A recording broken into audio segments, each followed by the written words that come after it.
So I hope that you have get the maximum benefit last day, and I hope that you have done all your homework. Try to engage with our program throughout the 8 sessions and go through all the links we have shared and the videos as well.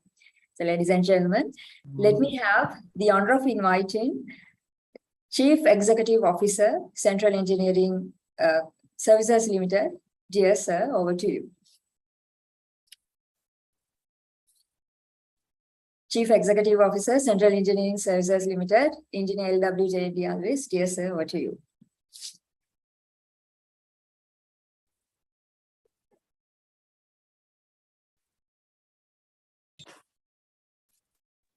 Can you hear me?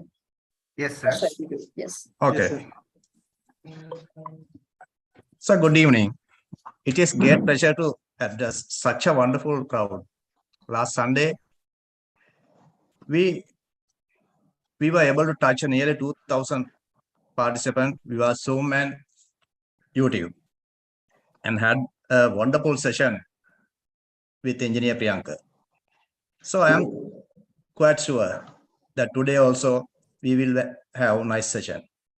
So I wish to take this opportunity, give some words why we organize this kind of event. Sri Lanka is heading to a financial catastrophe. So whether we like it or not, construction people will be the first victim of this crisis. So why I am saying that? Government may force to curtail its capital expenditures to secure essential services such as food, medicine, public sector transport, so on and so forth.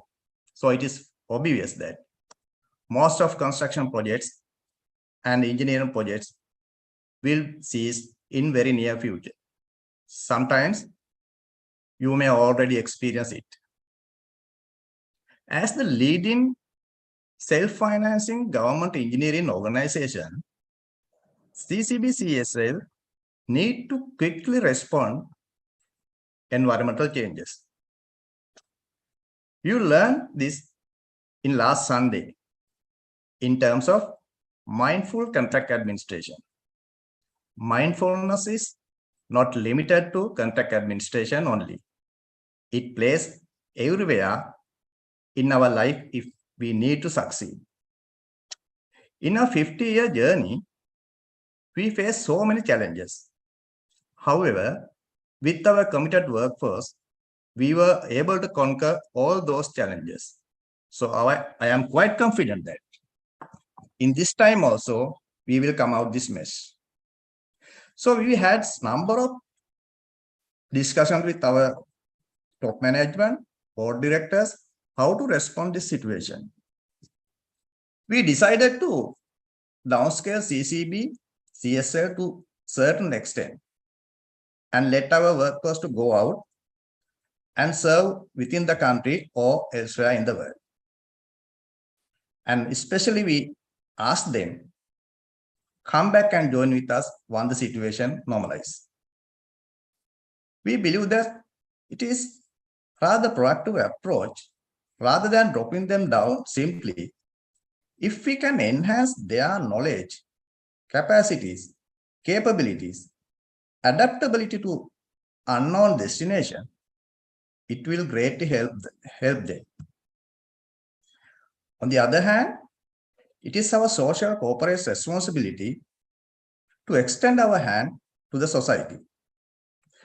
Nevertheless, I strongly believe that we all are here thanks to the free education. So it is our duty, it is our responsibility to serve our country when it needs our service desperately. That's why we open the door for non-CSL CCB members. Now, those who are not working in CCB CSL can join with this event. I wish to take this opportunity to express my sincere gratitude to all resource persons and especially our moderator, Engineer Nalinda Silva, our board director, who come forward voluntarily and share your invaluable knowledge and experience with us. Otherwise, this event may not be successful one. Finally, at last but not least, I wish to express my sincere gratitude our co-sponsors, Systec Aluminium and Worth Lanka. Thank you very much and wish you all the best for the rest of the program. And this is over to Engineer Nalin. Thank you very much, sir, for your valuable thoughts. Ladies and gentlemen, now I would like to cordially invite the course moderator today, Engineer Nalin S.D. Silva, Chartered Engineer, proud product of University of Peradeniya, and Director CCB and CSF. Dear sir, over to you.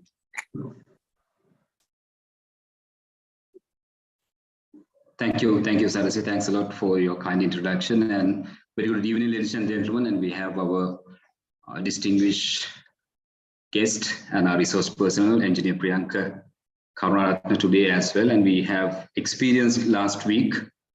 And as I mentioned at the beginning at my introduction, one of a world-class and a top-notch presenter, and he has proved, and the feedback and the learnings, I'm sure that has proved further and further. This gentleman is an asset for the whole world, not only for Sri Lankan community, for the whole world in terms of knowledge base. Ladies and gentlemen, without wasting much of a time, today we have an extensive session today in comparison to last Sunday's session. We had mindful contract administration, and we are going further up with variations, identification of variations, and valuation of variations. For that, as usual, as we had last Sunday as well, we have the same personality with a different attire. I could see a decent attire, I should highlight, and a nice looking gentleman today. And we have to always appreciate his invaluable assets of the knowledge, at the same time, the selfless attitude of sharing the knowledge. And he has stayed with us a lot of time with us, and he has sent a lot of feedbacks, as well as he has answered a lot of questions. And I'm sure that within this session, he would definitely be helpful. And as I mentioned earlier, he's a world-class as well as an asset to the Sri Lankan community, and he's a proud product of University of Moderator. He's originally a civil engineer by profession, and later he has done his master's MSc in quantity surveying, UK, and he's a member of RICS. Most of the young personalities, or most of the young professionals might know that, might not know about RICS. RICS is Royal Institute of Chartered Surveyors, one of a top accolade a surveyor can obtain. At the same time, he's a RICS APC assessor and a counselor, CPD presenter and article writer, past president of Sri Lankan Quantity Surveyors Fraternity in Oman, and currently based in Dubai, works for a client called, an employer called Nakil. Most of the people who are from UAE and the Middle Eastern part of the region know what Nakil is, one of the biggest institute in Middle East, and he serves there. And as I mentioned, last but not least, he's an award-winning Toastmaster. Ladies and gentlemen, without wasting much of time, I hand over the screen back to engineer, quantity survey, and as I mentioned, the asset of ours, Mr. Priyanka Karunaratne. Mr. Priyanka, screen is yours. Thank you, Nalin. Can you all hear me? Perfectly okay. Yes, please go ahead. Yeah, okay. I hope you can see the presentation, right? Can you all see the presentation? Yeah, you can see the presentation. Great, fine. Yeah. Now it's in the top. Yes. Thank you, Mr. Alvis, for the introduction as well. And I'm once again indeed proud and I'm honored to deliver this sort of a session to thousands of Sri Lankans, which is a much needed requirement at this juncture. And we wholeheartedly help the Sri Lankan professionals who try to groom and try to become international, right? not only become international professionals, but also to cultivate the habit of new trends being introduced into your professional life, so that you will succeed more, right? So without wasting much time, let me start. This is identification of variations and basic valuation of variations through FIDIC 2017, right? This particular third line has not been added within the introduction that you have been given in that poster, but we should move forward with the newest trends in the market. Therefore, I thought of introducing the FIDIC 2017 version, how FIDIC 2017 version looks into the variation aspect, and what are the new trends, what are the things that we have added, right? So let us move on to what we are going to do today, the points to ponder. First of all, even though I have not mentioned here, I will give you in a nutshell what a variation is, and what is the background related to the variation, and what are the key words that you should be knowing, because I know that this is from fresh graduate up to a professional of let's say 35 years of experience. So it is a big span, right? It's like product differentiation. I should address all of you. Therefore, I may not go into the basics to a greater extent. And in the meantime, I will be touching some soft spots pertaining to the contemporary changes, the newest changes in the market, which has been embraced by the professionals in the world, right? So I will first be letting you know what a variation is. We all know what a variation is, but then how it becomes a variation, and what is the significance of identifying a variation. And then we are going to talk about whether somebody can object to a variation, whether the contractor, especially because whenever there is a contract between the parties, there are two parties. Parties is a defined term, as you all know, right? Between the parties, there is a contract. The contract is intact until and unless we do certain changes, but there are certain nomenclature, certain wordings that we need to be identifying with respect to a variation. And then I'm going to move on to some important words which is being used by contract administrators, which are known as the necessity and appropriateness, right? And then I will move on to another very important event during the course of a project, wherein you want to have lean management, wherein you want to have the best outcome of what you invest, which is known as value engineering. Then we all know about omissions, and we all know about provisional sums. I will be touching those areas as well. එතකොට අපි අද පාඩම ගැන සඳහන් කරනවා නම් ඇත්තටම මට මේකේ සංවිධායකවරු විසින් සඳහන් කරපු දෙයක් තමයි අපි සිංහල භාෂාවෙනොත් යම් තාක් දුරකට මේ සම්බන්ධයෙන් කතා කරනවා. එතකොට ඔයගලන්ට තේරුම් ගැනීමට පහසුයි. මොකද මමත් සිංහල භාෂාවෙන් ඉගෙන ගත්ත කෙනෙක්. ඒ නිසා ඒ සබ්ජෙක්ට් එක අපි සිංහලෙන් යමක් කියනකොට ඒක අපිට ග්‍රහණය කරගන්න, අපිට ඩයිජෙස්ට් කරගන්න තියෙන හැකියාව වැඩි. නමුත් ඊට අමතරව මම දන්නවා මෙතන non සිංහල ස්පීකින් කමියුනිටි එකක් මෙතන ඉන්නවා. ඒක නිසා ඒගොල්ලන්ට සාධාරණයක් වෙන විදිහට ගොඩක් වෙලාවට අපිට පුළුවන් සමරයිස් කරනකොට ඊට අමතරව මේ දෙක බ්ලෙන්ඩ් කරලා මම ස්විච් වෙනවා ඉංග්‍රීසි සහ සිංහල අතරතුර. ඉතින් සිංහලෙන් මම එක්ස්ප්ලেইন කරන වෙලාවදී යමක් තේරුන්නේ නැති වුණොත් non සිංහල ස්පීකින් කමියුනිටි එක මට සමා වෙන්න. නමුත් මම හිතනවා අපි ඒක ඒ විදිහට කරගෙන යමු කියලා, right? එතකොට මේ variation කියන එක ගොඩක් වැදගත් දෙයක් contract administration වලදී.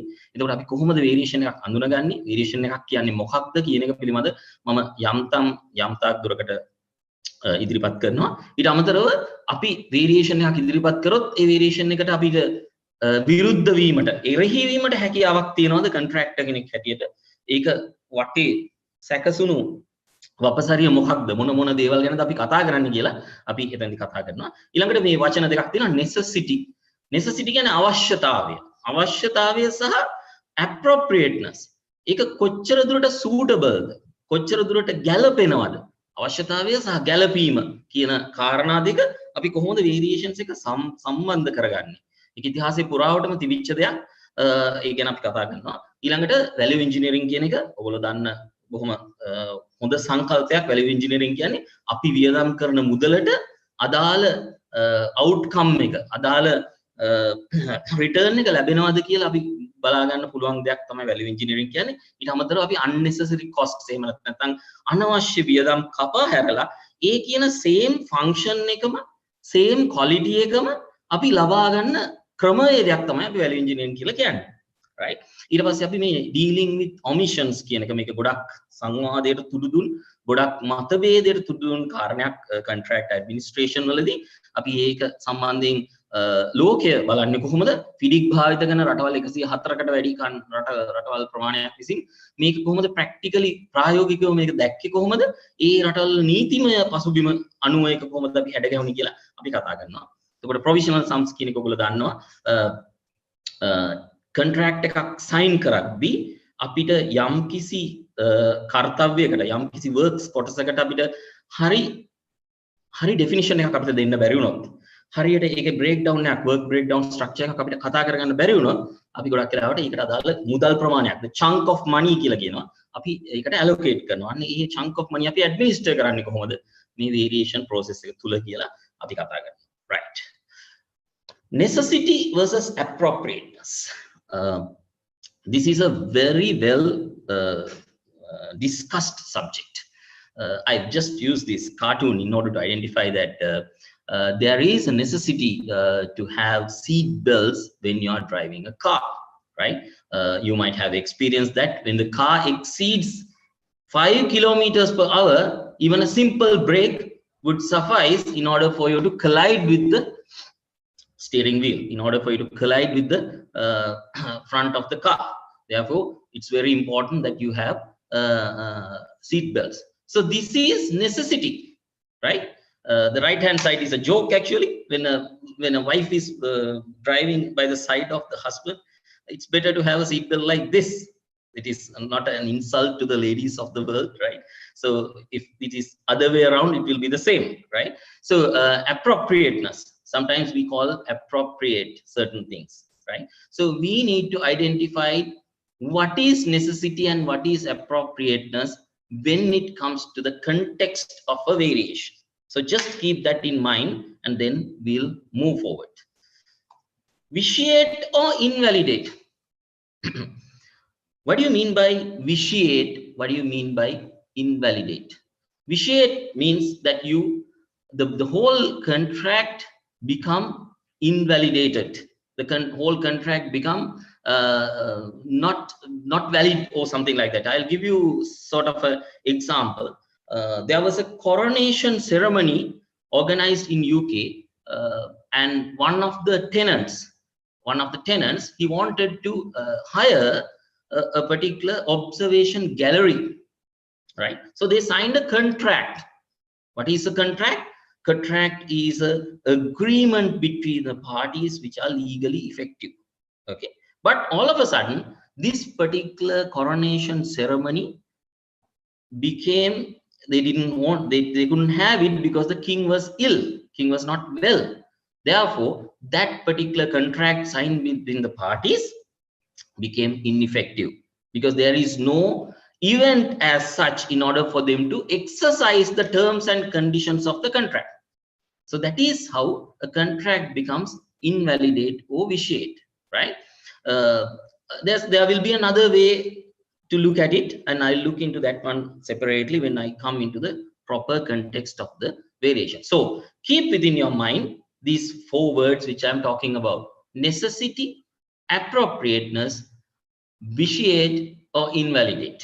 Okay, so these 4 words are very important when you administer the variations.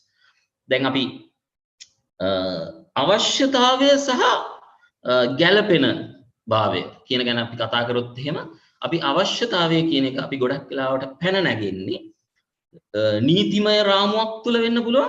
එහෙම නැත්නම් contract එකේ තියෙන terms and conditions නිසා වෙන්න පුළුවන්. සරලම උදාහරණය අපි seat belt වාහනයකදී භාවිත කරන්න ඕන. ඒක තමයි necessity කියලා කියන්නේ. appropriateness කියන එක ගොඩක් අපි කතා කරන විදිහට අපි ගත්තාම අපි ඒකට කියනවා it is a very subjective term. It is not an objective term. මට appropriate වෙන සමහර දෙයක් වෙන කෙනෙක්ට appropriate නොවෙන්න පුළුවන්. සමහර ලාට ඔයගොල්ලෝ දැකලා ඇති වෙඩින් එකකට අපි ස්පෝර්ට්ස් ෂූස් දෙකක් දාගෙන කොට කලිසමක් අඳගෙන ගියොත් එහෙම ඒක අනිත් අය ඒක appropriate නෑ කියලා කියනවා. අනේ inappropriate කියලා කියනවනේ. අර ඒක ඒ දකින්න පුද්ගලයා දකින්න විදිය ඒක. right? සමහර ලාට ඇඳගෙන ඉන්න පුද්ගලයා ඒ විදිහට ඇඳගෙන ආපු එක ඔහුට ඒ ප්‍රශ්නයක් නොවෙන්න පුළුවන්. මොකද ඔයගොල්ලෝ හොඳටම දන්නවා සමහර යුරෝපීය රටවල් වල පරණ ඒගොල්ලන්ගේ traditional dresses ගත්තාම ඒ වගේ තියෙනවා අමුතු traditional dresses. ඒ වගේ traditional dress එකකින් කෙනෙක් වෙඩින් එකකට ගියා කියන එක appropriateness point of view එකකින් අපිට වැරදි කියලා කියන්න බෑ. ඒ පුද්ගලයාගේ මානෙන් බැලුවා. ඉතින් අපි මේ appropriateness කියන එක මේ variation කියන concept එක ඇතුලේ කොහොමද ඒ ක්‍රමවේදය සැකසෙන්නේ කියලා අපි කතා කරනවා. ඊට පස්සේ මේ vitiate or invalidate ඒකේ සම්බන්ධයෙන් මම දැන් උදාහරණයක් ඔයගලන්ට කිව්වා. ඉංග්‍රීසියෙන් උදාහරණයක් කිව්වා මම දැන් සිංහලෙන් තව උදාහරණයක් කියන්නම්. දැන් ඔයගොල්ලෝ හිතුවොත් එහෙම අපි කිසියම් contractor කෙනෙක්ව අපි procure කරනවා. මේ procurement කියන වචනය හොඳට තේරුම් ගන්න. procurement කියන වචනය අපි බොහෝ වෙලාවට අපි එදිනදා භාවිතේ layman term එකකදී අපි භාවිත කරන්නේ යම්කිසි ද්‍රව්‍යයක් යම්කිසි භාණ්ඩයක් මිලදී ගැනීමේදී. නමුත් procurement කියන වචනයට ඊට වැඩිය ඔබට ගියපු වපසරියක් තියෙනවා. අපි මේ procurement කියන activity එක ඇතුලේ contractor කෙනෙක්ව tender කරනවා, contractor කෙනෙක්ගේ tender review එක කරනවා. ඒකේ අපි යම්කිසි ඒ සම්බන්ධයෙන් අපි negotiation එකක් කරනවා, appoint කරනවා. ඒ ඔක්කොම එකතු වුණාම මේ procurement කියන word එක හැදිලා තියෙන්නේ contractual context එකේ. එතකොට අපි හිතුවොත් එහෙම යම්කිසි contractor කෙනෙක්ව අපි appoint කරනවා reinforced steel structure එකක් හදන්න. හරිද? reinforced steel structure එකක් හදන්න අපි contractor appoint කරනවා. නමුත් ටික කාලයක් යද්දී employed හිතනවා නෑ මම මේ කියන particular in concrete structure එක මට සම්පූර්ණයෙන්ම structural steel කරන්න ඕන කියලා. right? දැන් උදාහරණයක් ඇටියට ගත්තොත් සමහර buildings තියෙනවා එක්තරා height එකකින් උදාහරණ engineers ලව ගැන හොඳටම දන්නවා engineering background එකකින් එනකොට steel කියන්නේ light weight concrete වල සාපේක්ෂව light weight. එතකොට අපි ගොඩක් උඩට යනකොට high rise buildings හදනකොට අපිට concrete structure එකකින් අපිට ඒ කියන දේ කරගන්න බැරි වෙනවා. නමුත් අපි හිතමු මේ contract එක award කරාට පස්සේ අපි මේ reinforced steel structure එක අපි සම්පූර්ණයෙන්ම වෙනස් කරනවා මේ structural steel structure එකකට. ඒක කොච්චර දුරට මේ variation කියන ක්‍රමවේදය ඇතුලේ තියෙනවද? එහෙම දෙයක් අපිට කරන්න පුළුවන්ද? ඒ ගැන අපි කතා කරනවා. right? ඒක තමයි අපි කතා කරන්නේ. Right. So this is the most old version. Nalin, I just wanted to know whether this wording can be read by you. Is it sufficient enough? The size is sufficient enough? Yes. Great, Mr. Brown. Excellent. Can see Excellent. it's visible enough. Okay. Yes. Okay. This is the FIDIC Red Book 1977 version. Okay. So this is the wording of 1977 version of FIDIC. Why I use this one? Because this is the origin. This is the origin of the variation clause, which has been subsequently transformed into a version which is more contractor prone, which is more negotiable, which is more pragmatic. FIDIC Red Book 1977 was issued long time back, that is 1977, right? Almost my age. So when they issued this particular version, they spoke about 5 things. Let us read it and then let us quickly read it. You might have read it many a times, the modified version, but I want to highlight something to you here. The engineer shall make any variation of the form, quality or quantity of the works. You can see in the second line, the second word is the works, right? So then the question comes whether a variation can be issued to any other thing. No, a variation can be issued to what is known as the works. We were discussing about this particular defined term called works. In SBD 2 standard bidding document, you define this as permanent works, temporary works, and contractors documents. But in all the other FIDIC versions, FIDIC standard forms, they use it as the permanent works and temporary works, and either of them as appropriate. Okay, so what can be changed as a variation is the works can be changed, right? Some people, they get a wrong impression that you change the contract, and I have seen so in certain places that you call it as variation to the contract, right? Engineer does not have the authority to exercise a variation to the contract or any other thing, because there is a identifiable, there is a tangible difference between what is known as the contract and what is known as the works. What is known as the contract with a capital C is the set of documents which forms this particular legal relationship. In very simple terms, what is the legal relationship? I'll give you a very simple example. Legal relationship has to have something called the consideration. Okay, the consideration. Consideration means I will pay you, or I will give you something for what you did to me, monetary terms. It doesn't necessarily be in writing. We can form a contract in verbal terms as well. For example, the person who is washing your car every day, right? And you will give him a verbal promise that I will, if you wash my car, at the end of the day, I'll give you 50 dirhams. Sorry about my, what do you call it? Currency which is being used. 50 dirham is almost 50 into 100. It's about 5,000 Sri Lankan rupees, right? So I give him verbal promise that if you wash my car every day, by the end of the month, I will give you 5,000 Sri Lankan rupees, right? So it is a verbal contract. It is not a something written, but it is a contract because you give some sort of a promise to this person, a consideration. I will pay you something if you do the car. But if that particular person did not wash the roof of the car, I am not bound to pay him the full amount pertaining to what I have promised to him. So this looks like to you like a variation to the contract. There is no such a thing until and unless the parties agree. Let me explain to you once again. When you enter into a contract with certain terms and conditions, and if you want to change the terms and conditions, for example, this person who is washing the car, he will say, sir, I will not wash the roof of the car. You do it. Then you pay me 3,000 because of that. So you have to agree once again. At the end of the day, you cannot say, I did not pay this one. I did not do this particular person. Therefore, you pay me half. Okay. So there are certain things which is revolving around this particular concept. Therefore, variations, whenever you are talking about variations, you have to have this particular term, variation to the works. Okay. So variation to the contract is not what we are talking about as variations, right? So then it has been it has been clarified. Then we are going into the any part thereof that may have been approved by the employer and shall have the power to order the contractor. Power to order the contractor, right? So somebody has to give the engineer the power to order the contractor to vary the works. Why does he need to do that one? Because the power to order has been given by the employer, because engineer is not part of the contract.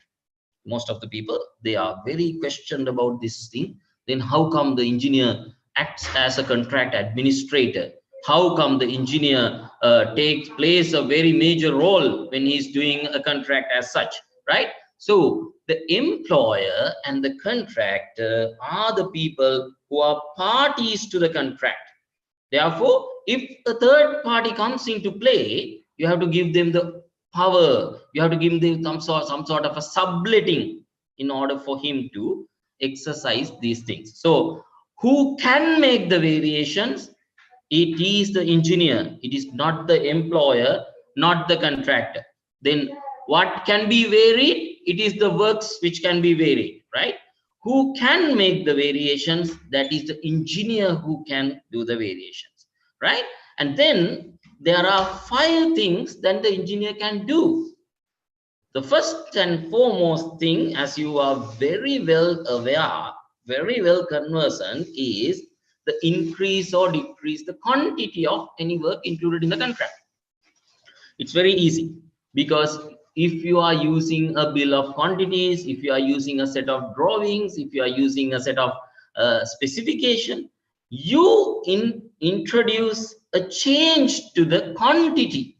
You introduce a change to the quantity, which is known as a variation. Is there a limit to do that one? Yes. Okay, so keep that in mind, and then we'll move forward. Then it comes the most controversial part of the variation, which is known as omit any such work. Then you may be asking the question, how on earth you unilaterally decide to omit a work?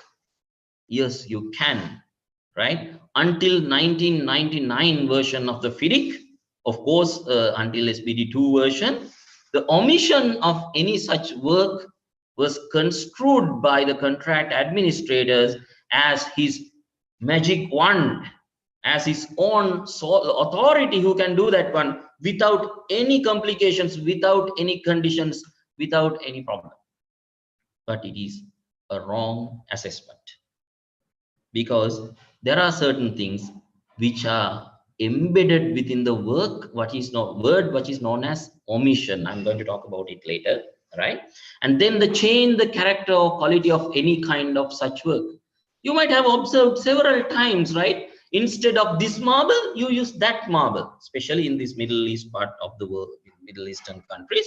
Sometimes we order Italian marble, and all of a sudden we find a substitute. We find a substitute in the local market which has the same character, same quality, but at a cheaper price. There's a very nice concept called in-country value, which is a much needed concept to Sri Lanka. ICV concept. I'll tell you what it is. Most of the variations in the construction contracts in this part of the world are being introduced with this ICV concept. ICV concept means the money generated within a particular country is retained within that particular country. For example, this marble which I'm talking about. When you produce marble in this particular country and you use this particular marble for the installation works in the contract, you are not giving any money outside the country. But if you order an Italian marble, simple concept, right? If you order an Italian marble, you need dollars. Okay, so ICV concept has been highly regarded as an eligibility to the contractor, a prerequisite for the contractor to become eligible to win works. It is not only due to the price or the amount of the particular work, but also it talks about the quality of the works which is being done, right? So that is what is known as the ICV. Then the engineer has the authority to change the levels, lines, positions, and dimensions of any part of the works. Then it comes that particular important word, what is known as the engineer has the authority to execute additional work, any kind necessary for the completion of the works. As I have told you, this necessity is challenged. Okay, this necessity is challenged by the contractors over the past couple of years, and it's a very important thing. We will discuss about that one, right? So then it says no such variation shall in any way vitiate or invalidate the contract, but the value, if any, of all such variations shall be taken into account in ascertaining the amount of contract price. I'm not going to much of a word struggle in this regard. I will quickly narrate about what we are talking about here. Then variation එකක් කියන එකක් අපි කතා කරනකොට ගොඩක් අය කතා කරන වැරදි ආකල්පයක් තමයි variation to the contract කියලා දෙයක් ගැන කතා කරනවා. නමුත් මේ අපි variations කියලා මේ කතා කරන්නේ variations to the works කියන එක ගැන විතරයි. මොකද හේතුව අපිට වෙනස් කරන්න පුළුවන් මේ terminology එකේ හැටියට works කියන දේ විතරයි. right? එතකොට works කියන දේ SBD 2 version එකේ ගත්තොත් අපි define කරන්නේ permanent works, temporary works සහ ඒකට අමතරව තවත් කැලලක් අපි එකතු කරලා තියෙනවා contractors documents කියලා. ඔයගොල්ලෝ define terms section එකට ගියොත් ඔයගොල්ලන්ට ඒක තේරෙයි. නමුත් FIDIC standard terminology එකේ අපි works කියන එක අපි කතා කරන්නේ permanent works සහ temporary works. එහෙම නැත්නම් මේ දෙකෙන් එකක් කියන එක තමයි අපි ගොඩක් වෙලාවට කතා කරන්නේ. right? එතකොට මේකට අනුව අපි ඉංජිනේරට යම්කිසි බලයක් දෙන්න ඕන variation එකක් issue කරන්න. නැතුව ඉංජිනේරට එක සැරේටම යා contract administrator වුණ පළියට එයාට මේ variation එකක් issue කරන්න බෑ. එතකොට ඒ බලය තමයි employer කියන කෙනා අපි ගොඩක් වෙලාවට ඉංජිනේරට දෙන්නේ. එතකොට ඒ අනුව ඉංජිනේරට කළ හැකි කාර්යයන් පහක් තියෙනවා. ඒ කාර්යයන් මම ඉංග්‍රීසියෙන් සරලව විස්තර කරා. මොකක්ද? පළවෙනි එක තමයි යම්කිසි වැඩ කොටසක part of the works, right? Any work included in the contract. දැන් මෙතනදී ඔයගොල්ලෝ අහන්න පුළුවන් මොකද මෙතන මේ අර capital W වලින් පටන් ගන්න simple S වලින් ඉවර වෙන works නැතුව මෙතන work කියලා තියෙනවා. හොඳ දෙයක් ඒක. ඒකේ ප්‍රශ්න උත්තරේ ගත්තොත් මෙතන තියෙනවා work කියලා කියනකොට temporary works, permanent works වලට අමතරව තවත් කොටසක් තියෙනවා. මොනවද මේ තවත් කොටස? ඔයගොල්ලෝ site එකට ගියාම ඔයගොල්ලෝ දකිනවා අපි හිතමු site එකේ තියෙනවා safety signs. එහෙම නැත්නම් ස්පීඩ් එක රිඩියුස් කරන්න ඕන කියලා යම් සයින්ස් දාලා තියෙනවා. දැන් අපි හිතමු ඉංජිනේර් කියනවා නෑ. ඔයගොල්ලෝ මේ සේෆ්ටි සයින්ස් පොඩ්ඩක් වැඩි කරන්න ඕන. අන්න ඒක වැටෙන්නේ ඔන්න ඔය වර්ක් කියන ගණයට. මොකද ඒක permanent works වත් temporary works වත් නෙවෙයි. මොකද මේ permanent works කියලා කියන්නේ මේක ගැනත් හොඳ controversial කතාවක් තියෙනවා. permanent works කියලා කියන්නේ the works which remains at site. temporary works කියලා කියන්නේ any other works which is required to complete the permanent works. හරිද? එතකොට the works which remains at site කියලා කිව්වහම ගොඩක් වෙලාවට කතා කරන්නේ මේ හදන building එක, bridge එක, එහෙමත් නැත්නම් අපි හදන යම් කිසි දෙයක් තමයි අපි ගොඩක් වෙලාවට කියන්නේ. නමුත් මෙතන පොඩි ගැටලුවක් ඇති වෙනවා සමහර වෙලාවට අපි කතා කරනවා sacrificial formwork කියලා එකක් ගැන නේද? මොනවද මේ sacrificial formwork කියලා කියන්නේ? අපි දන්නවා C channel එකක් අපි use කරොත් එහෙම soil volume එකක් retain කරන්න මේ C channel එක අපිට දිගටම තියාගන්න වෙනවා නේ. මේ C channel එක අපිට අයින් කරන්න බෑ. right? එතකොට ඒක sacrificial formwork එකක් බවට පත් වෙනවා. එතකොට මෙන්න මේ කියන thin line එක permanent works සහ temporary works කියන දෙකේ වෙනස thin line එක ගොඩක් වෙලාවට මේ NEC new engineering contract කියන version එකේදී අපි identify කරගන්නේ නැහැ. හරි? ඒක අපි FIDIC වලදී තමයි අපි identify කරන්නේ මේ works කියන එක දෙකට කඩලා permanent works සහ temporary works කියන. හරි? ඉතින් ඒක තමයි මතක කතා කරන්නේ. ඊට පස්සේ මේ omission කියන එක. ඔයගොල්ලෝ දන්නවා අපි omission කියලා කිව්වහම අපේ ඔළුවට එන්නේ එක සැරේටම යමක් මකා දමනවා කියන එක නේ. යමක් මකා දමනවා නම් ඒ මකා දමනදී වෙන කාටවත් දෙන්න බෑ. ඔන්න ඔතන තමයි ගොඩක් controversy එකක් ඇති වුණේ. ගොඩක් අය අතර ගැටලු ඇති වුණේ. කොහොමද මකා දමනවා නම් ඒක වෙන කෙනෙක්ට දෙන්නේ කියලා. එතකොට ඒකට අපිට පොඩි කැලක් ඇඩ් කරන්න සිද්ධ වුණා. ඒක අපි ඉස්සරහට කතා කරනවා. ඊට පස්සේ change the character or quality of any kind of such work. ඔයගොල්ලෝ දන්නවා යම් දේවල් වල මම කියමු මාබල් උදාහරණය වගේ අපිට යම් දේවල් වල quality එක අපිට වෙනස් කරන්න පුළුවන් අපිට අවශ්‍ය විදිහට. right? ඒක වෙනස් කරාම මොකද වෙන්නේ? ඒ වෙනස් වීම තුලින් ඒක reflect වෙනවා drawings සහ specification වලින්. ඊට පස්සේ levels, lines, possession දැන් හොඳ උදාහරණය තමයි දැන් ඕමාන් රාජ්‍යයේ මම වැඩ කරන කාල සීමාව ඇතුළත ඕමාන් වලට ආව සයික්ලෝන් එකක් මම ගිය සතියේ කතා කරා සයික්ලෝන් ගෝනු කියලා. මේ සයික්ලෝන් ගෝනු එක ආවට පස්සේ ඕමාන් රාජ්‍යයේ තියෙන ලොකුම ජාත්‍යන්තර ගුවන් තොටුපළ ඒ කරපු ලොකුම ප්‍රොජෙක්ට් එක තමයි ඒක. ශ්‍රී ලංකාවේ ඉංජිනේරුවරු හිටියා. මේකේ ස්ට්‍රක්චරල් ඉංජිනේර්ස්ලා හිටියට. ඒ ප්‍රදේශය සම්පූර්ණයෙන්ම යට වුණා. ඊට පස්සේ හැමෝම තීරණය කරා ඒකට මස්කට් ඉන්ටර්නැෂනල් එයාපෝට් එකේ ලෙවල් එක මීටර 2කින් අපි උස්සනවා කියලා. මට මතක නැහැ මීටරයක්ද මීටර 2ක්ද කියලා. ඒ ප්‍රමාණයකින් අපි උස්සනවා. මොකද හේතුව මෙන්න මේ කියන change position එකට අපි adapt වෙන්න ඕන. අන්න ඒක තමයි change the levels කියලා කියන්නේ. ඒක කරන්න අපිට variation එකක් issue කරන්න සිද්ධ වුණා. ඒක තමයි change the levels කියන්නේ. ඊට පස්සේ කියනවා execute additional work of any kind necessary for the completion of the works. මේ necessity එක ගැන අපි ඉස්සරහට කතා කරනවා. right? ඊට පස්සේ ඊට අවුරුදු 10කට පස්සේ FIDIC Red Book එකේ 1987 එකේ මෙන්න මේ කියන necessity කියන වචනයට තව කැලලක් එකතු වුණා. ඔයගලන්ට මේක පේනවා. ඒ මොකක්ද ඒ එකතු වුණ කැලල? මේකට අපි කියනවා appropriateness කියලා. right? දැන් ඔයගලන්ට මේක පේනවා මෙන්න මේ appropriateness කියන වචනය ඉස්සෙල්ලාම FIDIC terminology එකට ආවේ 1987. variation කියන concept එක ඇතුලේ. ඊට පස්සේ තව පොඩි කැලලක් එකතු වුණා. මොකද්ද? the engineer shall make any variation to the form quality in his opinion be appropriate. This is a very, very important thing, right? Now the engineer, if you see the previous version, it does not talk about the engineer's opinion. Here we talk about two additional things. Now this is an evolution, like the man has evolved from the so-called ape. We are evolving, right? So due to the confrontations by the contractor, due to the disputes, due to the things that we experienced, we understand that there are certain things which needs to be changed. That is why these new words have been introduced. So I'm not going to talk about all these things, but the change things I'm going to talk about, right? So there's one thing which I need to highlight here as well, that will also be highlighted. Then those three things I will be I'll be highlighting. Then we'll move on to the new era of FIDIC related to the variations. And there are a lot of things we need to discuss in this regard. Nalin, am I going too fast or am I going too slow? I believe this is the perfect speed you're following, and your experience person, I believe that this is the best one. Yeah, please. Okay, thank you. Because you know that when I am with a physical audience, I can see your faces, whether you are enjoying my lecture, whether you are yawning or something like that. But here I cannot see. I'm just looking at a screen, and I imagine that there's a nice bunch of 1,000 people who are in front of me, and then I'm discussing, right? So it's a nice experience.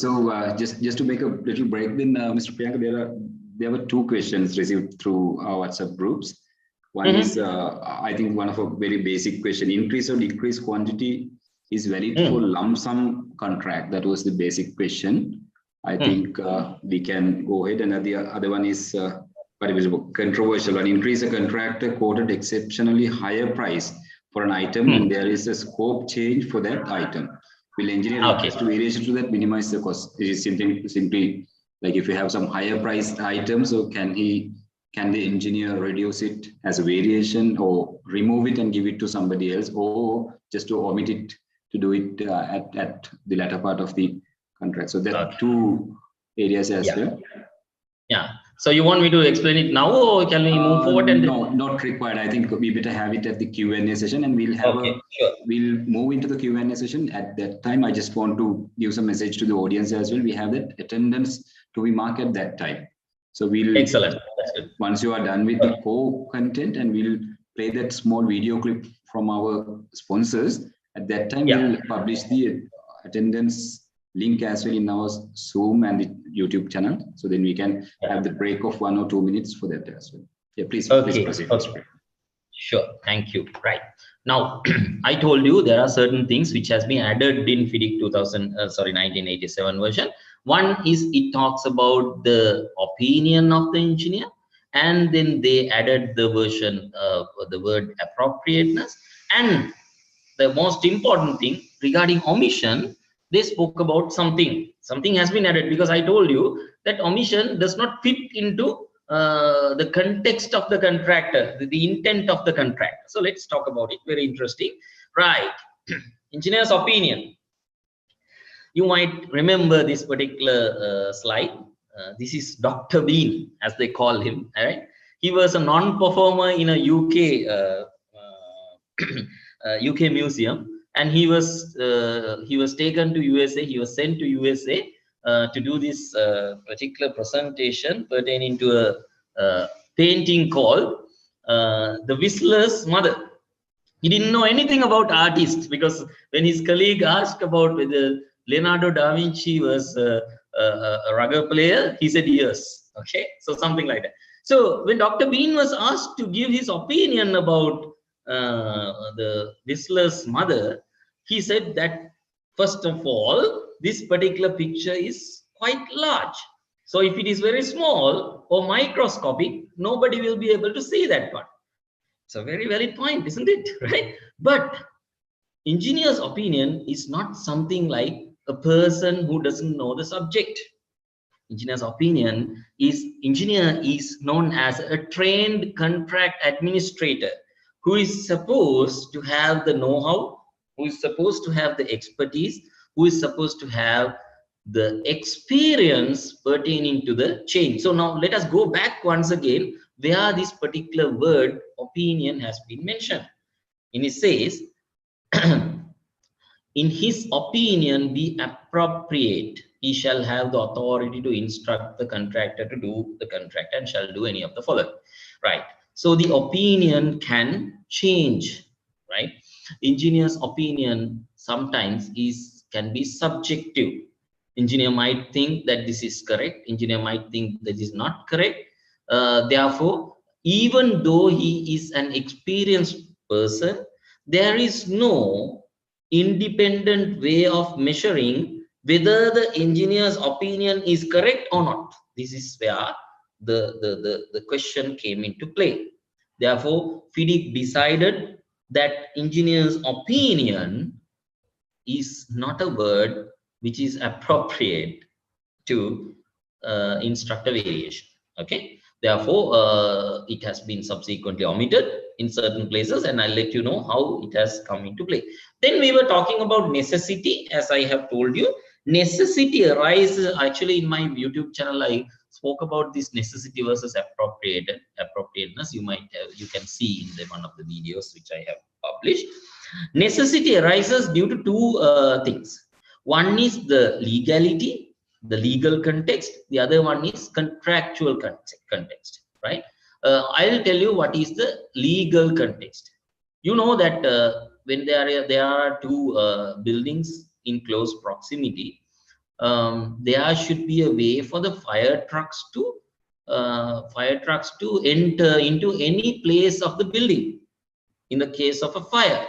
So this is known as a safety measure, which is to be taken care of by the a particular country. So that is a legal case.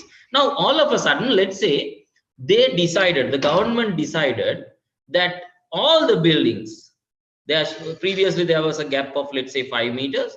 Now, all of a sudden, they decided that this needs to be changed to 7 meters. So, poor designers, not knowing about this particular fact, has designed two buildings with the gap of one existing building, one not an existing building, a new building with the gap of 5 meters. Now the foundation has been constructed. So the engineer shall issue a variation in order to cut down that strip of 2 additional meters. Otherwise, it will not be approved, or we have to shift the total building. So these are the variations generated out of the necessity due to legality, right? And then the necessity comes into play.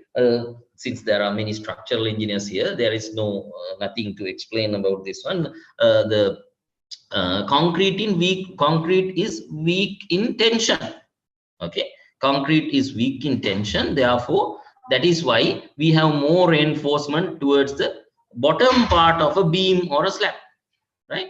Suppose that during the checks carried out by the contractor, he found out that the bottom reinforcement would not suffice. I think you are using BS 8110. We are using some Euro codes here as well. So as per the concrete design criteria, the bottom reinforcement would not suffice in order to accommodate the tensile force of the structure. Okay, so contractor says, Mr. Engineer, we found that there is an error in the calculation, so we need a variation in order to accommodate that additional reinforcement. You calculate and let us know. So this is how the necessity will come into play when you talk about the contractual necessity. So the necessity is twofold. One is due to legality, one is due to contractual. That also has become a question, and when you understand, when you see the evolution of the FIDIC Red Book, you will understand this, why those wordings have been changed. Then you talk about this omission. So now within brackets there is something they mentioned. You saw the earlier version, omit any such work. Now it says omit any such work, but not if the omitted work is to be carried out by the employer or by another contractor. Very well defined, because as I have told you, omission is a word which needs to be which is known as something like the total deletion. Okay, omission is total deletion. So then if you omit something with the view of giving it to someone else, now actually this is linked to one of the questions that Nalin has highlighted. Assume that the employer feels that the contractor's rate for a particular item of work is actually high. So engineer pretends, okay, oh, the employer pretends I don't need this particular work. But in the back of his mind, you know, that is called bad faith. It's not good faith, especially in the civil law countries like Oman, UAE, and all these countries. We have something called good faith and fair dealing. So it is part of our law. I'm sure it in Sri Lanka also is the same. So if you are not acting in good faith, you can be sued, right? So likewise, you can here the question is whether this omitted works can be reintroduced to someone else just to get a financial advantage. It is no. It's a big no. Okay. Therefore, omission has been defined in most of the areas. So like that, how it goes, right? Now let's then move on to the appropriateness, right? We all know it was a much felt requirement for a country to come to Sri Lanka in a very crisis situation and to play a cricket game with us. So as a gesture of gratitude, we all wore yellow color, and some said it is inappropriate, some said it's appropriate. That is based on your belief, right? Isn't it? It is not a clear-cut margin which says whether this is appropriate or not appropriate. Some people came up with an argument, how can we identify the cheering party, Sri Lanka, right? Okay, like that. I mean, there are certain arguments. I'm not saying, I'm not into the fact saying about my opinion about this one, but you know, that appropriateness, once again, is not a clear-cut situation like the necessity. Even at least the necessity can be defined in terms of legality and the contract, but appropriateness is not. Okay, now let us go into the new era. Okay, the new era with all these problems which have been faced by our ancestors, the past contract administrators, and after a series of discussions between, what FIDIC actually does is, whenever there is a modified version of FIDIC, they conduct a lot of seminars, they conduct a lot of discussions in order to identify whose problems are these, right? And then the contractor came up with certain questions, and then answers have been given. The FIDIC 99 version, what you can see, now the variation clause is very extensive. I'm not going to go through all the sub clauses of variations. If I were to do that one, it will take 2 days. Okay, right? Into this depth, right? But I will be touching very important areas so that it is important, because the first question which was asked is about the valuation of a variation in terms of a lump sum contract. I'll explain you after this session, and maybe during the course of the session I'll be explaining you certain things, right? Now what you can see on your left hand side is FIDIC Red Book 1999 version. Now please don't try to mix what I have taught you on FIDIC 1987 and 77 and this one, because now the whole scenario has been restructured. The whole scenario has been restructured. Therefore, there is no more necessity, no more appropriateness, but there are new things which has been included. I'll give you one example. The value engineering clause was not in existence until 1999 version of FIDIC. The appropriateness that you speak about can easily be framed into the value engineering clause. So actually the word appropriateness has been taken into account, but with a new flavor, with a new meaning, with a new intention, which is working for both parties. So that is the glamour of it. That is the beauty of it, right? So this is how FIDIC 99 version variation clause starts. that is known as right to vary, as I have told you in Mindful Contract Administration. The good news for you is that the introductory course of that one seminar will be in the next week. I hope most of you have registered into that one. So I'm looking forward to see you, right? There is some slight time change. I know that you are going ahead with your series of discussions, but I invite you all to attend that particular seminar.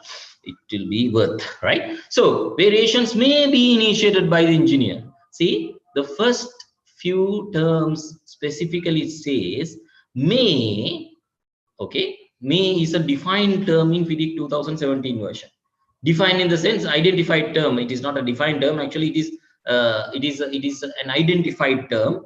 May means that the party or person referred to has the choice of whether to act or not in the manner referred to. So it is very clear. Without a variation, you can administer a contract.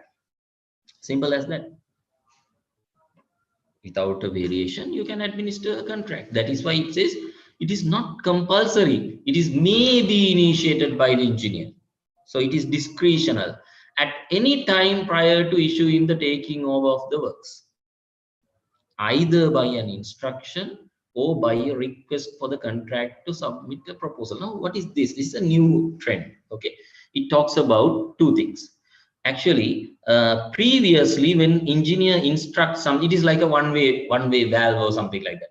Previously, when engineer issues an instruction, yes, contractor is bound to do that part. It's like bureaucracy. Okay, comply and complain. Okay, I instruct you, and then you have to do it. But here, there is another form, another version of the variation. There is a version called request for proposal. Contractor has to submit a proposal. The engineer says, Mr. Contractor, I think instead of this particular 3D structure, you can have a better structure in 2D form or something like that. Okay. I think that this particular HVAC arrangement can be changed, something like that. And then contractor, with his experience, because I remember when I was under trainee, there was a nice proposal, what is known as when you're constructing a bridge, that is called incremental launching method. I think most of you are knowing about this. Incremental launching method is that you construct one part of the bridge, and on top of that particular part of the bridge, you continue construction. So it is incremental launching method. So likewise, that is speeding up rather than starting from scratch for each and every section of the bridge, right? So if the contractor is a bridge expert, if the contractor is a high-rise building expert, now if you come to Dubai or UAE, you might be seeing thousands of buildings, skyscrapers, all are taller than our Twin Tower, right? And it has different architecture. They might have gone through a lot of experience in how to construct these particular skyscrapers, right? So then it's very important. The FIDIC 99 version looked into the variation clause in a different angle, saying either it can be issued as an instruction or by a request for proposal, right? And then it comes into the contractor shall execute. Now see, variations may be initiated by the engineer, but the contractor shall execute and be bound by each variation. Very, very strong statement, right? Very, very strong statement. He's bound to do that one. And there is a comma. After the comma, it says, unless the contractor promptly gives notice to the engineer stating that the contractor cannot readily obtain the goods required for the variation. This is a new thing, isn't it? Previously, when the engineer instructs something, contractor is supposed to do that one. It's like we are dictating certain things to our kids, right? The way we were brought up, we were not meant to be arguing with our adults. We were meant to be bound by. It's a good thing, that it's a good thing as long as the parents are telling the correct thing to do. It's a good thing that you're bound by your parents' advice to do something. But here, the contractor can come up. There's one occasion that the contractor can object to a variation for the first time, right? What is this objection? He cannot readily obtain the goods. You can see the word goods has been capitalized. Why it has been capitalized?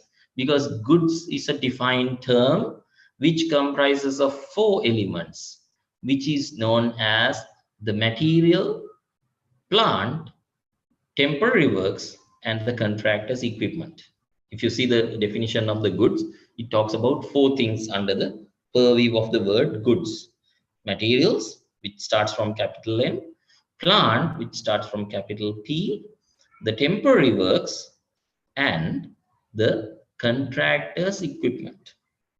Okay, so if the contractor is unable to get a proper machine in order to execute this particular variation, which is not a common thing which was foreseen before. Okay, so this is what is known as that, right? Then we are going to then when it came to FIDIC 2017 version, this has been expanded. Contractor's ability to object to a variation has not been confined to the goods readily obtained, but also if the works are unforeseeable, having regard to the scope and nature of the works described in the specification. Now, what is known as this unforeseeability, right? Let me just explain you with one thing.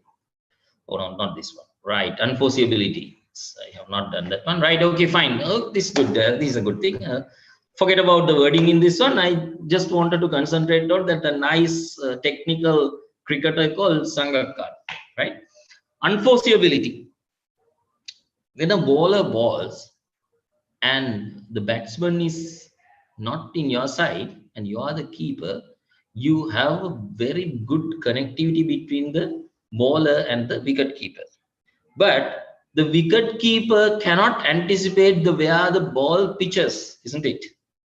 And wicket keeper cannot anticipate what the batsman's reaction should be. You might have seen the Lance Krusner comes 2 meters, 1.5 meters above ahead of the wicket and then plays a 6. And if he misses the ball, you can easily make him out, isn't it? So unforeseeability is everywhere, not only in cricket, right? So when we are talking about unforeseeability, you might have seen that the presentation is very long, right? Let's try, because I will share this presentation, 2 of the presentations at the end of this session, so that you can go through. I'm just highlighting something which is important only, right? Because I am more prone to answer the questions, because variations is not a new subject, right? Because when you ask questions, it is very easy for me to explain it with the some sort of a theory part. That is the most pragmatic way of learning, right? Okay, just coming back to this, the ability to object to a variation, then it talks about the 3 things. One is we have already discussed. The other one is the unforeseeable nature of the work. This is where the engineer cannot substantially change the specification. I told you, right? So from a reinforced concrete structure, if the engineer wishes to change the works into a what is known as structural steel, he cannot do that one. If you see 13.1a, the varied work was unforeseeable, having regard to the scope and nature works of described in the specification. Nowhere within the specification it talks about structural steel, and it is actually against the technical selection of the particular contractor as well, isn't it? Because when you select the particular contractor, you gave him some marks in the technical qualifications. What are the marks that you have given him? You are a specialist in reinforced concrete structures. You are not a specialist in structural steel work. Therefore, you are unable to give this sort of a variation. Therefore, that particular wording related to the variations cannot be vitiated or invalidated is already embedded within this new form. So don't worry, it has not been eliminated. Okay. Then it says, if it adversely affects the contractor's ability to comply with the clause 4.8 and 4.18, you can later on read that one. that is basically related to the health and safety and environment.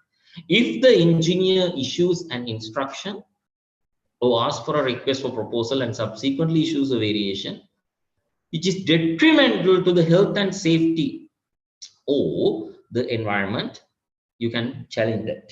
You can say, no, I am not able to do that one. If the engineer says that you are constructing a particular hotel and please use that sewer line, discharge the sewer line into the nearby canal, you cannot do that. It is against this thing. Now, you remember in 2004, December 26, I was lucky enough not to travel at that time. Tsunami came. If tsunami came on 25th night, I would have not been here, right? So we were traveling in a tri-show in Matara Beach coastline. After tsunami came, they changed the laws, isn't it? What is the change in the law? You cannot do any construction within the line of 100 meters, if I'm not mistaken, of the coastline. So if the engineer instructs the contractor to do something beyond that particular 100 meters, the contractor can object, saying, Mr. Engineer, you are violating the protection of the environment or health and safety obligations. I'm not going to do this. He cannot challenge that. So now 2017 version has been molded in such a way, contractor has more rights. Right to vary. Mindful contract administration ගැන කතා කරද්දී අපි mindful control කියන එකේ පළවෙනි වචනේ rope කියන concept එකේ පළවෙනි වචනේ තමයි මේ right කියන්නේ. එතකොට වෙනස් කිරීමට හැකියාවක් තියෙනවා ඉංජිනේරට. ඒ වෙනස් කිරීමට තියෙන හැකියාව යම් තාක් දුරකට බැඳ තබා ගැනීමේ හැකියාවක් contractor තියෙනවා. ඒක ගැලපෙන්නේ නැත්නම්. ඒ බැඳ තබා ගැනීමේ හැකියාව expand වෙලා තියෙනවා 99 version එකේ ඉඳලා 2017 version එකට යනකොට.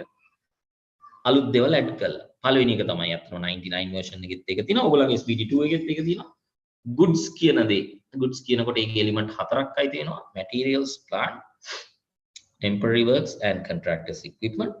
ඒ හතර ලබා ගන්න බැරි නම් මේ කියන particular variation එක issue කරද්දී අපිට ඒක සම්පූර්ණයෙන්ම මගහරින්න පුළුවන්. එතකොට ඊට අමතරව අපිට පුළුවන් මේ unforeseeable, ඒ කියන්නේ unforeseeability කියන එක defined term එකක්. ඔයගොල්ලෝ FD credit book එක බැලුවොත් මට මතක හැටියට SPD 2 එකෙත් ඒක තියෙනවා. Unforeseeability කියලා කියන්නේ cannot be easily foreseen by an experienced contractor at the base date කියලා තියෙනවා. සමහර තැන්වල tender submission date කියලා තියෙනවා. ඒක වෙනම කතාවක්. ඒ ගැන මම කතා කරලා තියෙනවා. Unforeseeability කියලා කියන්නේ ඒක. experienced contractor කෙනෙක්ට foresee කරන්න බැරි දෙයක්. experienced contractor කෙනෙක්ට බෑ reinforced concrete structure එකක් structural steel වලට වෙනස් කරා කියලා foresee කරන්න. එහෙම එකක් කරන්න බෑ යාට, right? තියෙන conditions වල හැටියට, right? එතකොට experience තව දෙයක් තමයි health and safety එකට එහෙමත් නැත්නම් environment එකට detrimental නම්. ඒකට ගැලපෙන්නේ නැත්නම් අපිට අනිවාර්යෙන් ඒක මෙයා කරන්න පුළුවන්. ඒ විදිහට තමයි අපි right to vary කියන එක ගැන කතා කරන්නේ, right? Nalin, I just wanted to ask the question, how much time do I have from now onwards?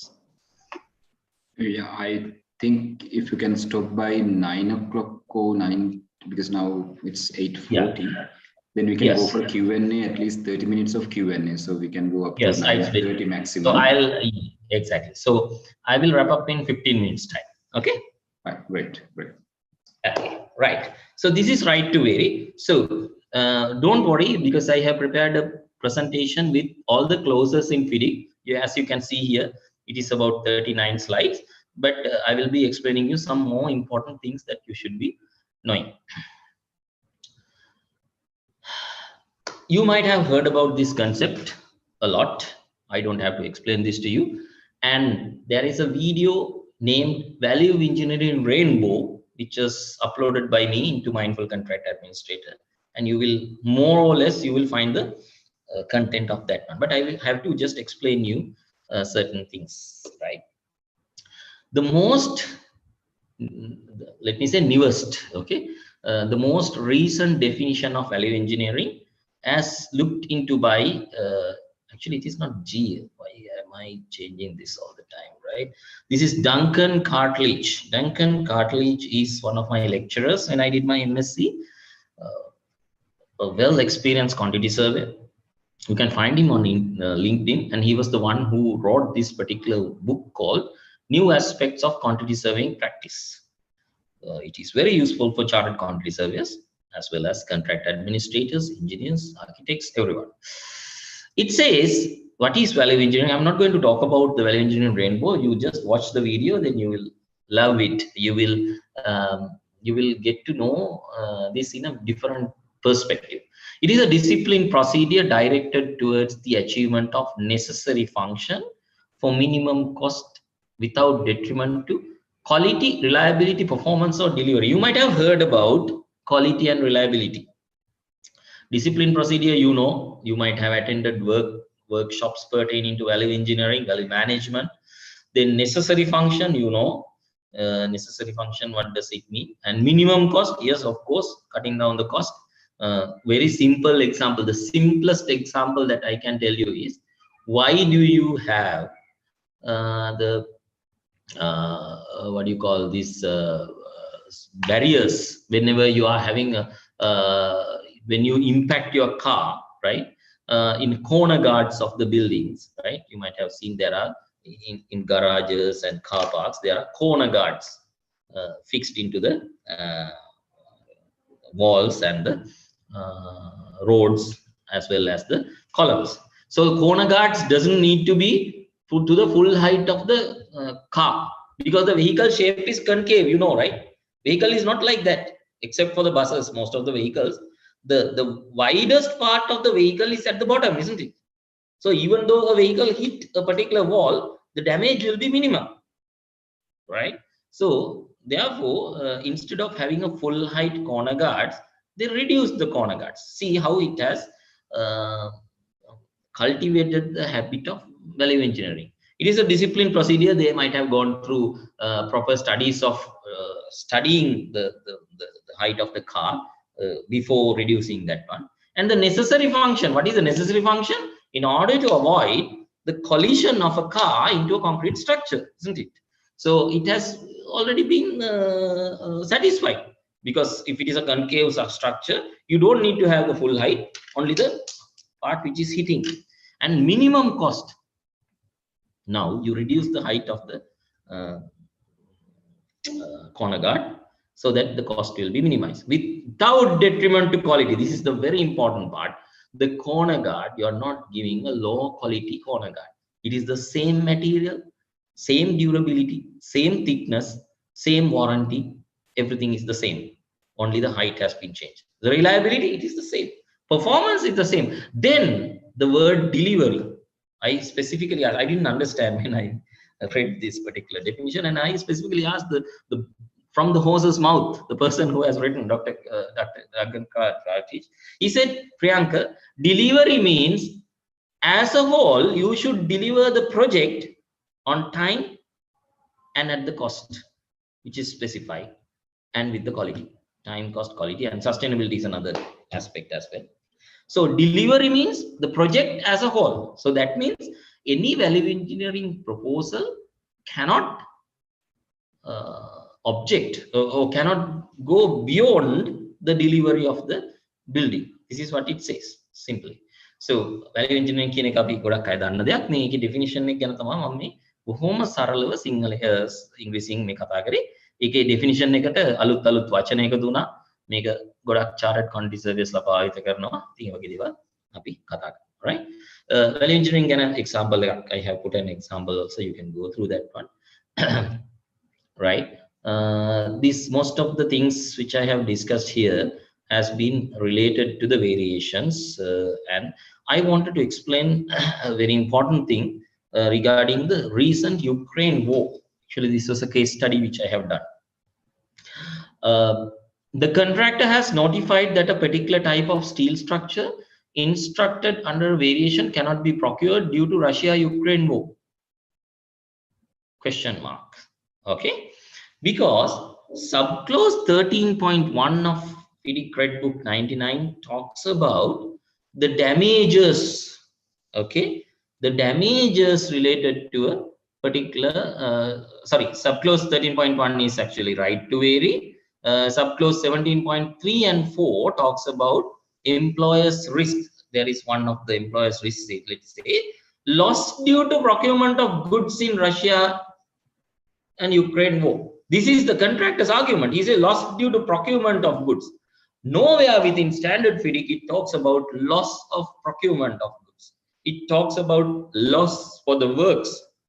Then we went into a greater depth because the contractor's claim was there is a particular steel structure instructed under a variation which cannot be procured due to Russia-Ukraine war. Now, you might be thinking that in a different way, because Ukraine is the largest, one of the largest steel suppliers to Europe, right? So Russia-Ukraine war may have deprived this one, but the way that he has claimed this thing as an employer's risk, right, is wrong. This is what I wanted to tell you, because if there is a war, they always talk about the direct effect or the direct consequence of the war, which is known as loss of works, loss to the works. Works means what is stationed on the site. Okay, so under the notice provision, he has not done the proper serving of the notice, so therefore his claim was rejected. I just wanted to highlight that one. Having said that one, one more thing I wanted to tell you. You might have also always gone through all these things. Steel rebar prices, right? Especially if you are coming from a estimation department of a contractor, you may observe what is known as London Metal Exchange, right? So when you're pricing, you don't know at the time of pricing how you price the steel, but there's a fluctuation of the steel prices which may affect your variations as well, because the likes of the example which I have given you, there is less under reinforcement, but let's say the contractor have priced it in a very, very low price and he's suffering if it is an additional variation. He priced it low. It's like the stock market. He is thinking that this is in the declining stage, but all of a sudden again it came down up. So it's very difficult for you to foresee. There are answers to these sort of questions, such as framework agreements. You might have heard about it. Framework agreements are always talking about these sort of things, right? Framework agreement means that you enter into a contract with a supplier, wherein the supplier can you fix the price to a greater period of time, so you have a less risk of that one, right? Right.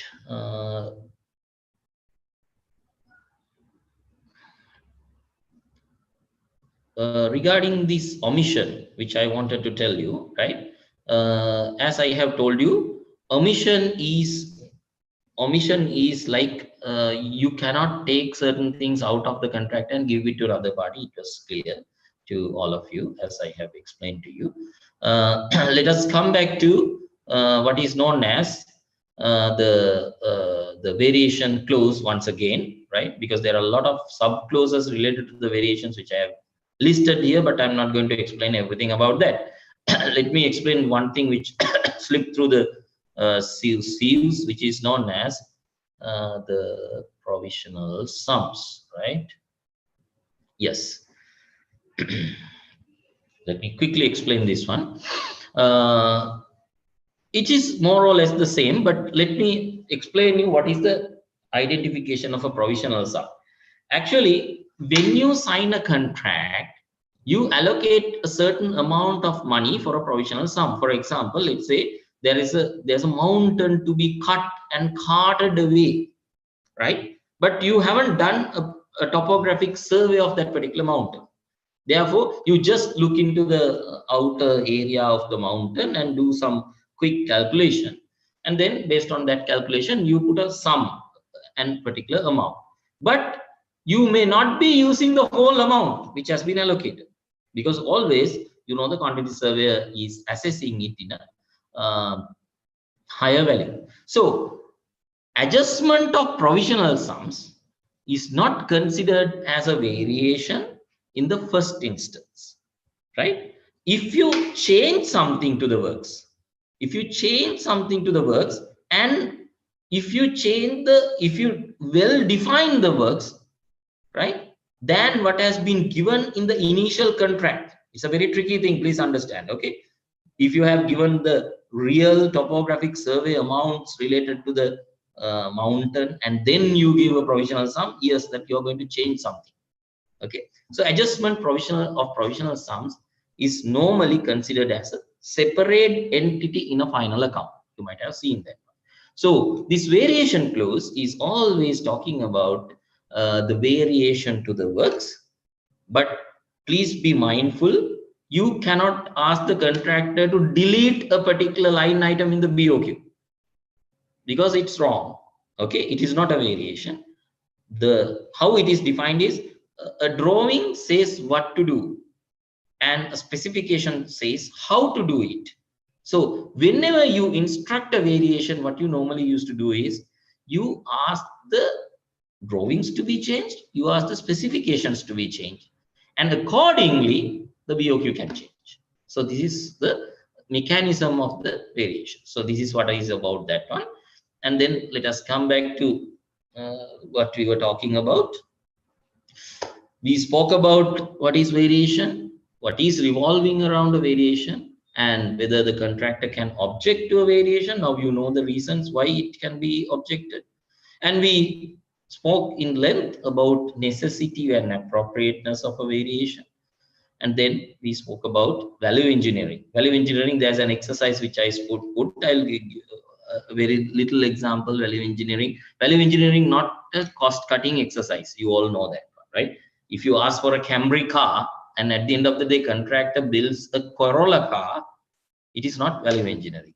But the way the value engineering clause has been drafted is like that.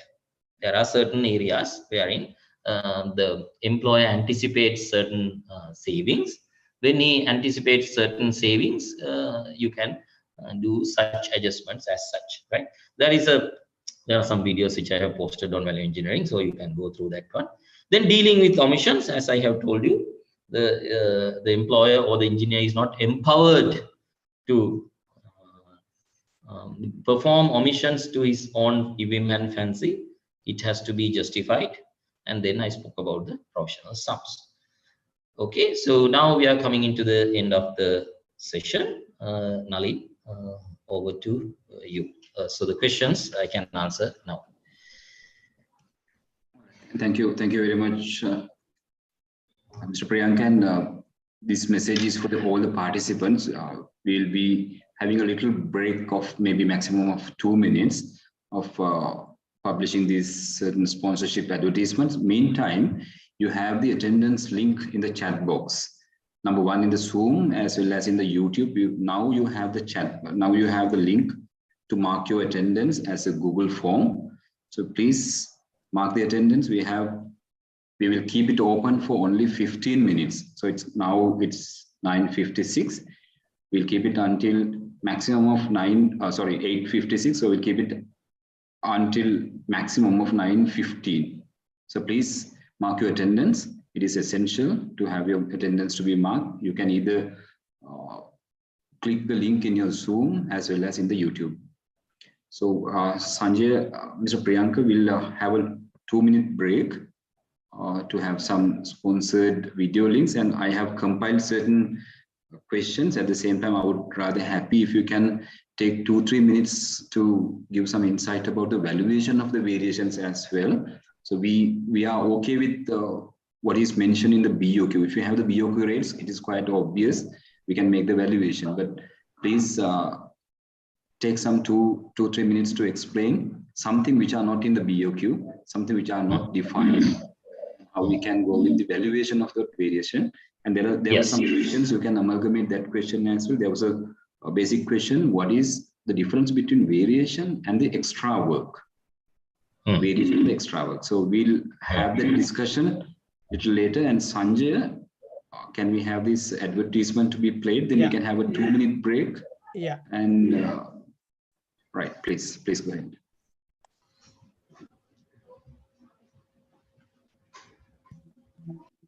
Nature is a masterpiece. Preserve its beauty while surrounding yourself in the transcendent aesthetics of your dreams.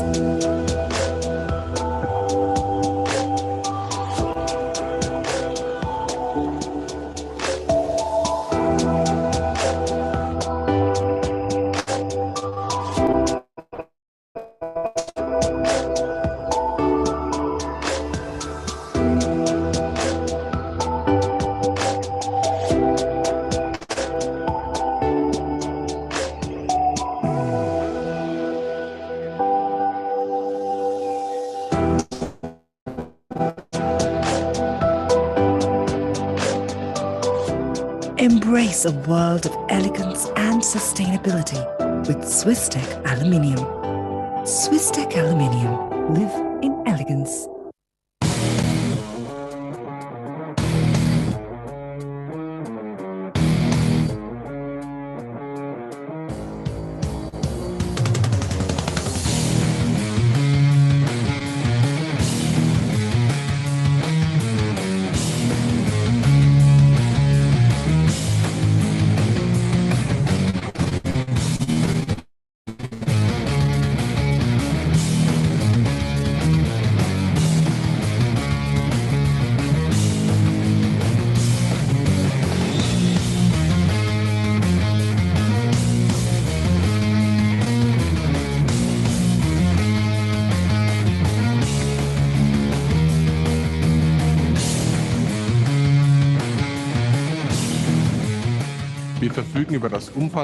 We have the most extensive product range of metal anchors on the market. From anchor bolts, drive-in anchors to concrete screws, Vught is capable of supplying it all, and in an outstanding quality at that. The European technical approvals of our products are absolutely outstanding.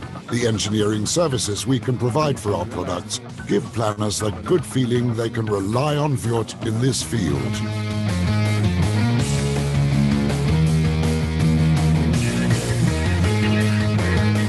In a nutshell, this means that no other manufacturer of anchors is as versatile as Vught.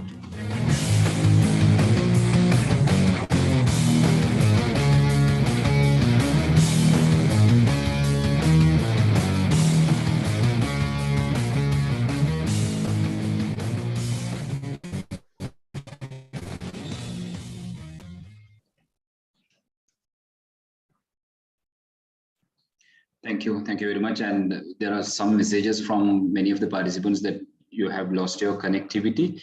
Again, we have the Google form at the chat box. Even in the YouTube channel, also you have in chat box. We have the Google form. Please go ahead with by marking your attendance. And Mr. Priyanka, shall we start from the variations, difference between the variation and the extra work, number one. And number two, while you are explaining, I would rather happy if you can go ahead with giving some insight about the calculations or the valuations of the variation as well.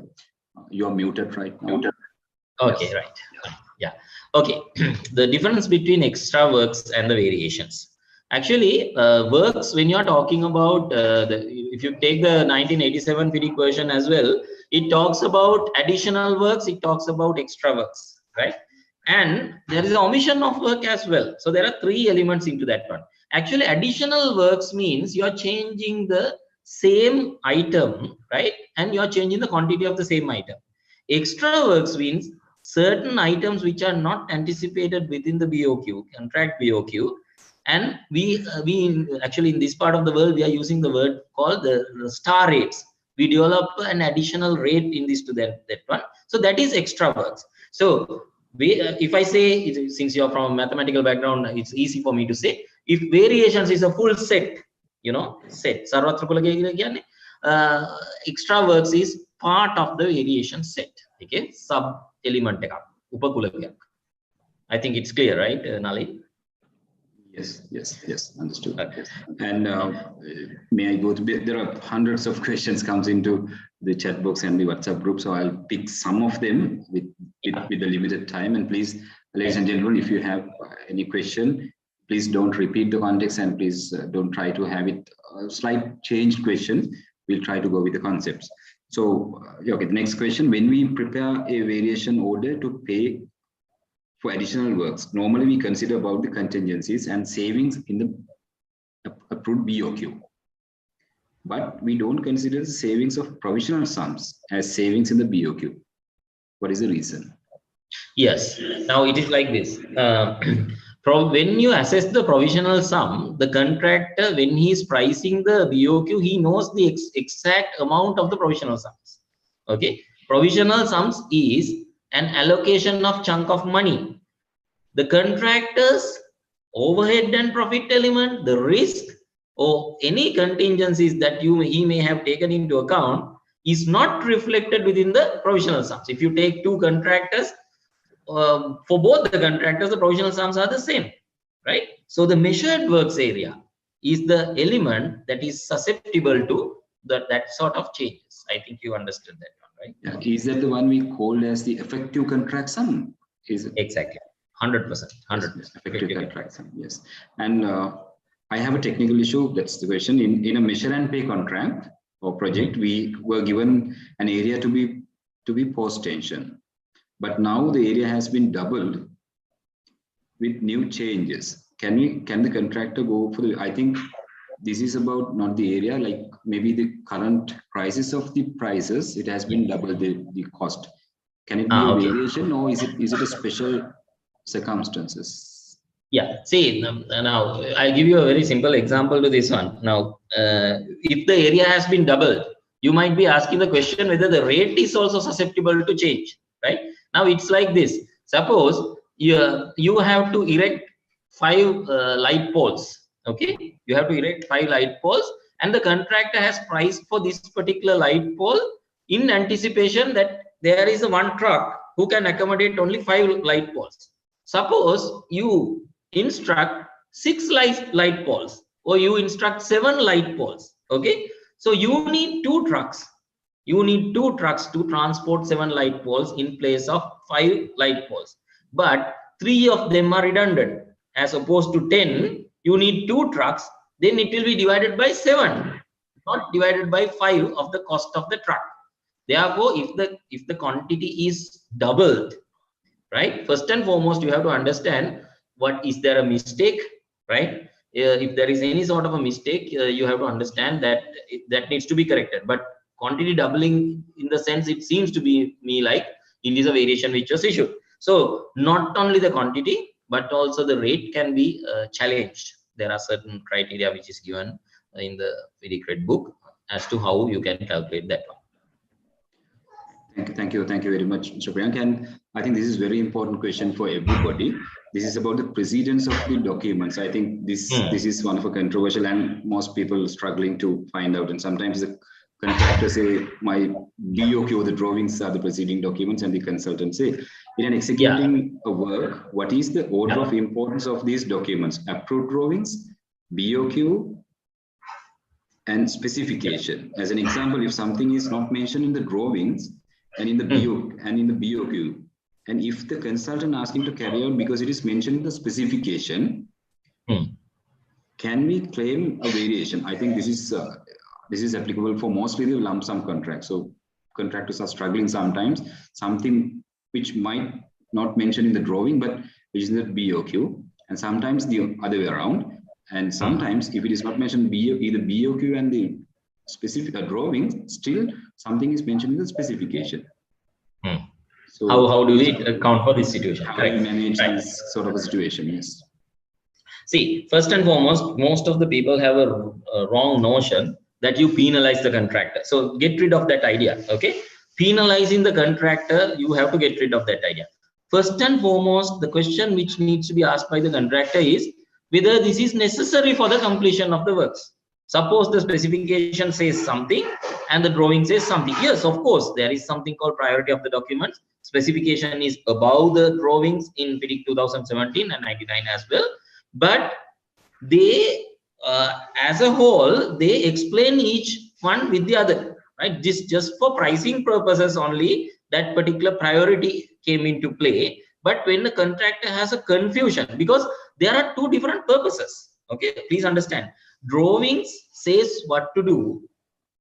specification say how to do. Not all the information contained in the specification can be reflected within drawing, and vice versa. Okay, so therefore you have to understand first, the first question the contractor should ask, and then the engineer should correctly assess is whether this is necessary for the completion of the works.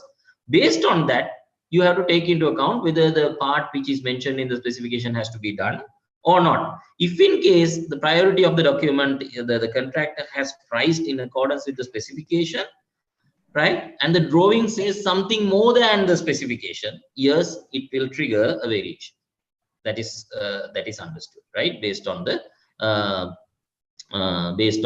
priority of the documents, right? So sometimes case by case it may change as well with the way that it has been defined. So if you can have a specific example with regard to that, and the wording that you put in your tender document as well. Sometimes in the tender document you say you have to price by taking into account all the items, right? In the tender ITT, instructions to tenderers, also you speak about the priority of the document in the case of a discrepancy at the time of pricing. That is also given. So based on that, you can take a call. Clear? Thanks. Thank you, Mr. Priyanka. Thank you. And again, people were asking about this omission part and giving it to somebody else. I think sometimes it is being practiced in this part of the world, may not be in the Middle Eastern region. And what are the legal grounds, or what are the options the contractor has if something which is highly priced, maybe mistakenly or may sometimes be unfairly, but sometimes if the client or the employer find a suitable or a way of doing by somebody else in a cheaper price. So yes, then you have to, most of the times in this country you can say I have nothing to hide you. I think in Sri Lanka people are practicing, because end of the day it's all about money, and correct, if the employer find it. Is there any legal way of handling it, like mutually managing it without having bad names with either parties? Yes, now actually this is why which is important that the omission has been introduced in PD 2017 if the parties agree also, right? There is something called if the parties agree for omission, sometimes you can do that. But let me explain you what this omission. There was a Canadian case actually, and most of the common law countries consider omission as something which is being totally deducted, and you are not going to reintroduce. You are not going to reintroduce that one once you deduct, because the word omission means that you erase this one. Okay, so when it comes to the context of the legality, the bona fide, that good intention, good faith. In good faith, if you are doing a dealing like that and you omit something and give it to someone else, the contractor can sue. Actually, contractor can sue. It's a breach of contract, right? They're saying that you haven't acted in good faith, but you have to check one thing, Nalin, in the Sri Lankan law, right? How this omission has been taken into account. If there is any court case as such, right, where the precedents can be taken into account. Most of the common law country cases, it is very clear that omission cannot be done with the view of giving into another party. But there is an escalation. I'll tell you one example. Sometimes with the agreement of the parties, if you go to PD 2017, it says with the agreement of the parties, omission can be done. Suppose contractor has done a genuine mistake. If he continues this with this one, let's say instead of concrete rate 50 reals per cubic meter, he put 5 reals per cubic meter. If the contractor does something like that for a big work, he will go bankrupt. Okay, but the employer actually has got the budget for that one. So the employer and the contractor can mutually agree, because from the employer's perspective, rather than terminating this particular contractor when he goes bankrupt, better to continue with this contractor and give it to some other person who can do it for a cheaper price. So that is called ex gratia claims, mutual agreement, that can happen. But purely if you talk about contractual grounds, yes, legally the contractor has the right, if it has been given to another party at a better price, in view of enriching yourself. Okay. Correct. Thank you. Thank you very much. And I have another question. I think most probably this is from client or consultant perspective, obviously not the contractor's perspective. When the amount of work increase to double, doing double amount of work, unit rate may be low. Sometimes I think this is about the savings of the overheads. I think sometimes doing more work may be much profitable to the contractor. Can we adjust the unit rate when we increase the quantity? I think that this is about the limitations of the variation, and people have that mindset. I think the older version, the 15% of limitations. It is not there in new. Yes, that's correct. Now the new version takes into account each and every BOQ rate separately. You know that 0.1 and all these things are there. There's a very nicely written paragraph regarding variations in each and every country. As Nalin, you have rightly mentioned, this 10%, 15% thing is not there within the FIDIC 99 and 2017 version at all. So it has to be taken into account case by case. Right. Okay. Thank you. And another one, due to this price crisis, is it accountable for variation, or is it again the same question? I think this is a very special case, and how you find it in the Middle Eastern region. I'm sure that the impact, the inflation and the Ukraine war and all might have simply impacted the industry in Middle East as well. So how it can be, like, is there any mutual termination or mutual stoppage, or is there any mutual allowances given to contractors?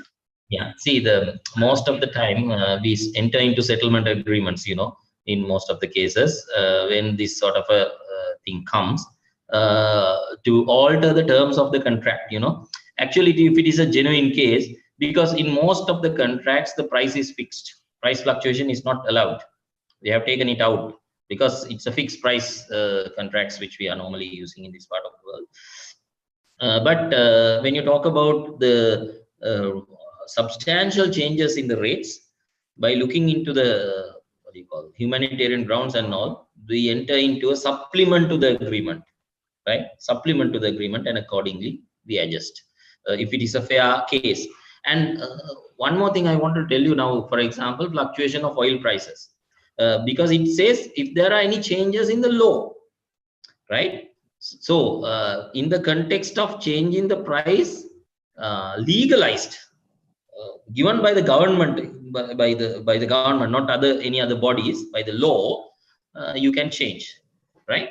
But if it is changed globally, and then if it is an anticipated, because if you talk about the employer's point of view, there are risks from the employer's part as well, you might have seen. So this is actually the contractor's risk that they are pricing.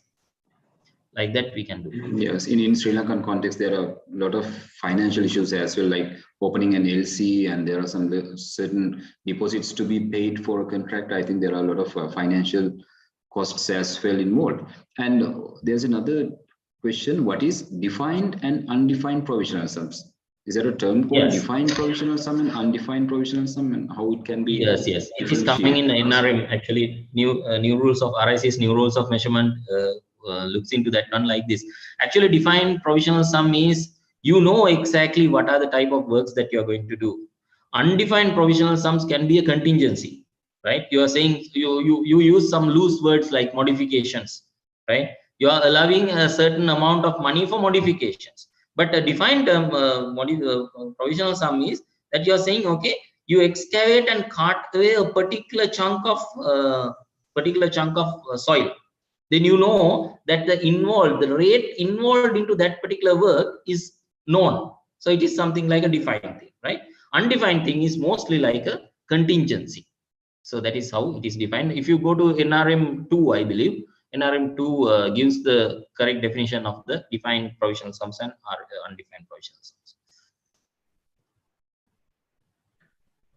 Thank you, Mr. Priyank. And there's another question: if the engineer is supposed to raise variations as per the FIDIC 1987, who's called an engineer? Can he be an architect, QS, or an engineer? I think that is the defined institute itself, right? Yeah. See, that difference has been distinguished. If you see the FIDIC 2017 version, they talk about the people as natural persons. Contractor's representative is a natural person.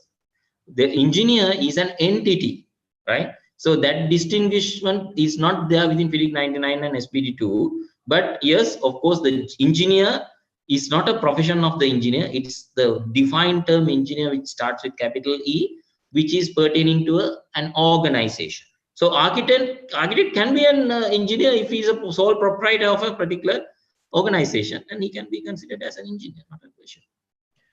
Right. Okay, and thanks. And provisional sums during variation event, whether to approve by engineer under which clause, FIDIC only 13.4 or any other? The question is 13.4 sometimes refer to when you are assessing the variation. There are a couple of ways that you can do assessing the provisional sums. One is you give it to the contractor directly. Okay, so it will be governed by the BOQ rates. So it will directly revert it to the variation clause.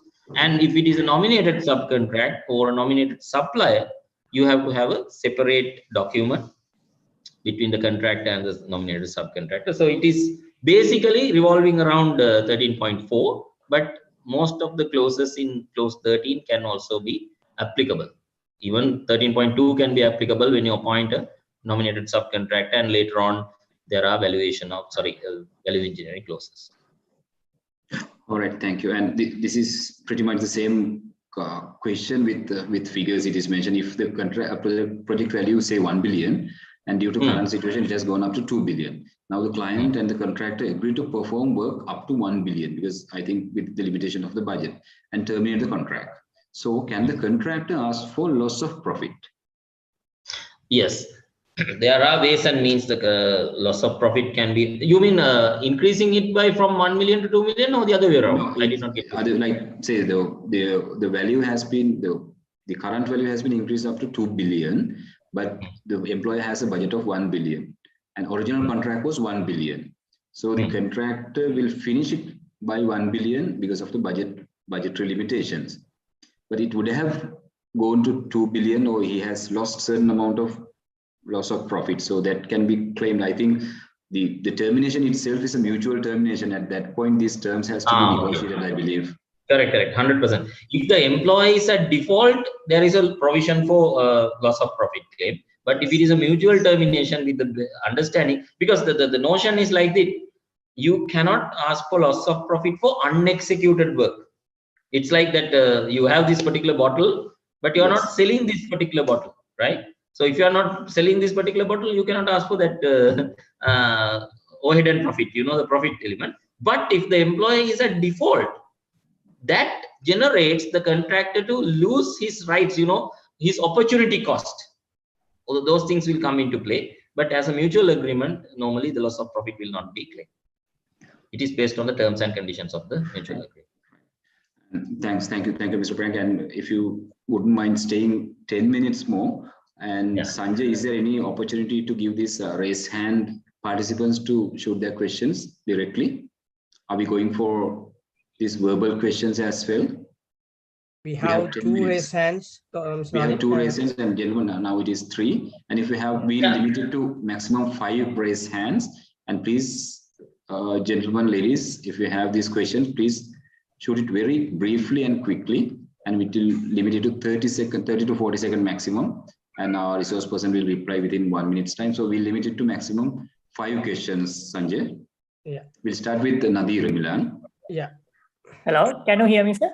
Please yes, I can hear you. Okay. Sir, in the local context, in the we are in preparation of the bill of quantities, we are allocation of the contingencies in the allocations for the especially the government project. But when we are the application in the current context, we are all the variations and the provisional sum, any adjustment, all are covered under the contingency figure. Sometimes some projects are not applicable for the additional cost other than the provision of the contingencies. If have any contractual provision for in these situations. See, the contingency is actually a risk component, Nadira. First, you have to understand that one. So, how to administer the risk component of contingencies is actually at the discretion of the employer and the contractor combined. You have to do it combined. Now, if you take a specific case example, you have my email ID, right? I can explain to you it in length, right? You take one specific case study, you can draft it. Please do not mention the names of the company or something like that. I will give you a specific answer to your question. Okay.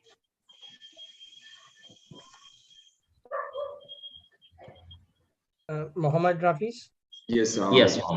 Mr. Priyanka, meantime, again, there is a situation here in Sri Lanka as well, because especially this airport project, the BIA project has been stopped by, there are some mainly due to the financial crisis.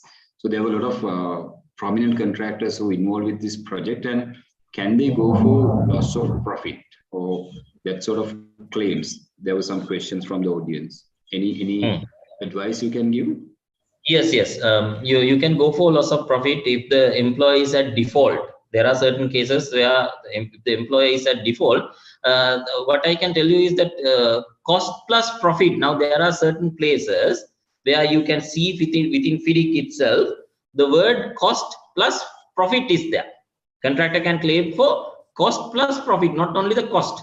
So whenever it is mentioned as cost plus profit, yes, you can claim for the loss of profit. That is the answer to that question. Okay, Sanjay will go with the Mohammed Rafiz, please. Yeah. So regarding our project that we are under the extension of time, but in the meantime, that due to the fuel crisis and the material purchasing due to this crisis time from the last 6 months, we continuously informed to the engineer regarding these issues. Then we got some certain kind of extension of time. At the meantime, due to this crisis, that we are very difficult to manage the entire project scope, which means that the certain area of the scope of work which can be operate the project and do everything, but we are planning to reduce the scope of, which means that if a project area covered 15 houses, we are planning to reduce around 10,000 or 500 houses from our scope of work because of this crisis. So but so it is an omission, right? Isn't it? It's omission. Yes, simply say omission. Is it possible? The reason which I mentioned, crisis, is possible to do such kind of omission in our project? Yeah. See, it's like this now. Sometimes, if the crisis situation comes, the employer's termination, right? Employer can do it. Termination for convenience also he can do, right? If the crisis situation comes, yes, they can do that one. They can do the omission. But if he doesn't have the intention to give it to another party, and of course with the agreement of the contractor. If you see the FIDIC 2017 wordings, it's very specifically mentioned that with the agreement of the contractor, you can do that. So, sorry for the interference. That this request, we are the contractor. We are requesting to for the engineer to consider for omission. You contractor, you okay. Now in that case, actually the employer's intention. That is also that means you are varying the terms of the contract. You are actually varying the terms of the contract. So because the thing is, when you are talking about time for completion is linked with the contract. So if you reduce based on the contractor's request, the time for completion will be reduced. There is no argument about that. Accordingly, there are knock-on effect. There is a knock-on effect on the program. There's a knock-on effect on the resources being implemented. All these things will come into play, right? And the employer, on the other hand, will be able to enjoy the facility of half-done houses earlier than he has expected. Okay, so it's another flip side of the coin, so that he can earn revenue half of the houses earlier than he has expected. So it is most of the people, they don't think about that.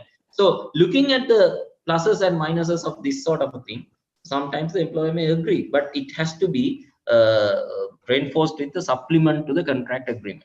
You cannot do it of your own. Okay, Mr. Priyank, there is another, I think this is very important question, especially in Sri Lankan context. In government tender BOQs, the item called, we have an item called miscellaneous. We always have the right to claim this amount, or what is the stance? Yeah, that is actually dependent. I think the best thing is when you're talking about the miscellaneous, please read the new NRM2 version, right? It is very specifically mentioned what are the things which can be included within miscellaneous, the rules which has been given. So in the general context, never talk about the miscellaneous, because when it is subjected to variations, most of the time we are facing problems. right? So yes, refer to NRM2. If there is any specific question related to that one, I am happy to answer. Right. Thank you. Thank you. And there are hundreds of requests that to share your presentation. I'm sure that we can do it hopefully by next week. And both the presentations, please. If we are pretty much sure that there are a lot of proprietary rights, and I'm sure that this participant would use it like ethically, I should say, giving the due respect to the author, who's Mr. Priyanka. And ladies and gentlemen, we are almost done with the timing, and we'll give one opportunity to Chanaka Samarajiva very briefly. Chanaka. I'm talking regarding the omission part in the perspective of engineer's point of view. If a contractor is repeatedly showing low progress and delay in the project works, and as an engineer, we need to that completion of certain part of the project immediately, so that in that case, can engineer's point of view, can we do the omission of that work scope from the original contract? Very important. Very good question. Very good question, Chanaka. We don't call it as an omission. Okay, works will remain the same. We get it done by another party and contra charge from the contractor. That can be done. Mostly, this can be done when the contractor is continuously failing. You have to notify him. Right, there are certain provisions in the FIDIC which we can do, but we don't call it as omission. As I have explained in the beginning as well, legally omission means that you erase from the total thing, right? You cannot reintroduce that particular work. So what you're saying is, it is not the omission that we are talking in terms of the valuation of variations, BOQs and all these things. Omission of the works is not the appropriate term. Taking out the works from the contractor and doing it by another contractor and contra charge from the contractor, yes, there are notice provisions available in FIDIC if the contractor is continuously failing. Right. We are on the dot. We are at 9:30 of time. I think there may be a lot of questions, and I'm sure that all the participants can use WhatsApp groups, and we will introduce Mr. Priyanka's YouTube channel separately, and you can have the chats. And in the future as well, there are a lot of programs conducted by Mr. Priyanka himself, and maybe sometimes in CECP's perspective as well. And we have some 6 more sessions as well in the future. So please keep your questions flowing and get them ready, and we'll shoot them to the other resource personnel as well. And Mr. Priyanka will be available hopefully by his own channels, and there are programs conducted by himself. So we'll share the details. And Mr. Priyanka, you need any time to just explain your future plans, especially once you're doing your programs? Actually, there is yes, thank you, Nalin. Actually, there is an introductory program called my Mindful Contract Administrator on next week. So try to attend that one. Then you can decide from that introductory program. I'm conducting a course under CPDS Engineering Consultants. That particular course is actually worthwhile to do. 24 hours of CPD hours will be covered in that one. Actually, it is a paid course, right? So if somebody is interested, they can participate in that one as well. But in the meantime, I will be continuing with my YouTube channel postings. I'll be participating in my CPDs. You are always welcome. I will keep Nalin posted as the focal point, so that if Nalin has got access to all of you, any of my CPDs, definitely you are always welcome. So there is no issue at all, and I'm willing to help, and I'm very happy to be helping the Sri Lankan community in Sri Lanka, because I have been serving Oman for about 15 years now in UAE. So it is our duty, as Mr. Alvis has rightly mentioned. We are the products of free education, and reciprocation of that free education is of paramount importance. And we love our country, even though we are away from our country. We are watching our country, and we expect your success only. Success, success, and success, all in all spheres. Thank you. Thank you, Mr. Priyanka. And I also have to mention a few words about you and the people like of your kind, because we can see a lot of, I personally have a lot of friends works and resides abroad, and they sometimes make their argument and make their advices to make this country a better place through Facebook only, not by their own actions. But I'm sure that Mr. Priyanka himself has come forward and shared his knowledge as a very good step to this, especially these young budding engineers and the other professionals. And this is the way to serve the country. I think that is at the topmost level. With that remark, ladies and gentlemen, let's congratulate Mr. Priyanka for his future endeavors. And unfortunately, this is only the second session, only the 2 sessions which we can involve with him in this particular course. And I'm sure that he will be available for future courses or future knowledge sharing sessions. And we would love to see, and your cherry's face and the way you deliver and the way you elaborated was perfectly done. And I'm sure that many of our audience have got most of the content. And this YouTube, this recordings could be uploaded into YouTube, and at any time, even as I shared with you last time, we had over 3,700 views. So I'm sure that this session would also be shared among all the professionals around the globe, I should say, especially the Sri Lankan community. So that could be a national service by yourself. With that remark, ladies and gentlemen, you all were a good audience, and there were certain humps and bumps here and there, but please bear with us, because handling 1,000 and some more participants in the YouTube channel is a huge challenge.